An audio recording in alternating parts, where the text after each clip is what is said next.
Indeterminate sentence law. A. Act number 1533.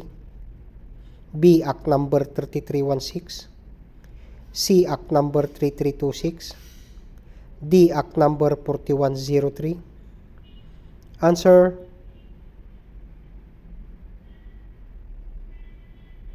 D. Act number 4103. Empowered by law to exercise supervision over jails by means of standard setting to promote discipline of inmates and secure reformation and safe custody of prisoners of all classes. A. BGMP. B. Bureau of Prisons.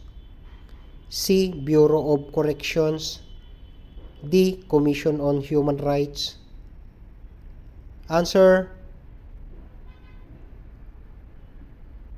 C. Bureau of Corrections. The nature of conditional pardon given to inmates is that the recipient must accept it before it takes effect, and the pardonee is under obligation to comply with the conditions imposed therein. A. Contract. B. Privilege. C. Punishment. D. Act of grace. Answer: A. Contract. In the practice and procedure of probation, who is considered the most important person? A. Probationer. B. Probation officer. C. Chief probation officer. D. Probation aides. Answer: B. Probation officer. A unit within the probation office in charge with the task of selecting defendants for probation. A. Investigation Division. B. Supervision Division. C. Custodial Division. D. RDC. Answer: A. Investigation Division. It pertains to information regarding family, personal, and economic factors in the offender's life. A. Social history. B. Marital status.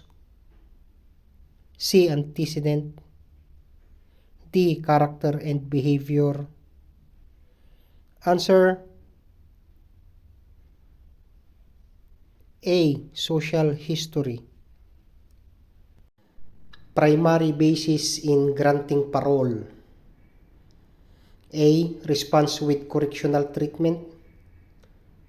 B. Progress within the correctional institution. C. Good behavior and rapport among inmates and prison guards. D. Both A and B. Answer: D. Both A and B. Parole, although not a form of executive clemency, is A. Judicial function. B. Executive function. C. Legislative function. D. Court function. Answer: B. Executive function. In the Philippines, the members of the Board of Pardon and Parole are A. Full-time board. B. Part-time board. C. Government agency. D. NGO. Answer: B. Part-time board. This is prepared by the Prisons Classification Committee for the purpose of indicating what is essential for the best interest of the future parolee and contains an appraisal of the prisoner's personality and need for adjustment upon return to society. A. Pre-release progress report. B. Pre-board summary. C. Parole referral summary. D. Post-sentence investigation report. Answer C. Parole referral summary.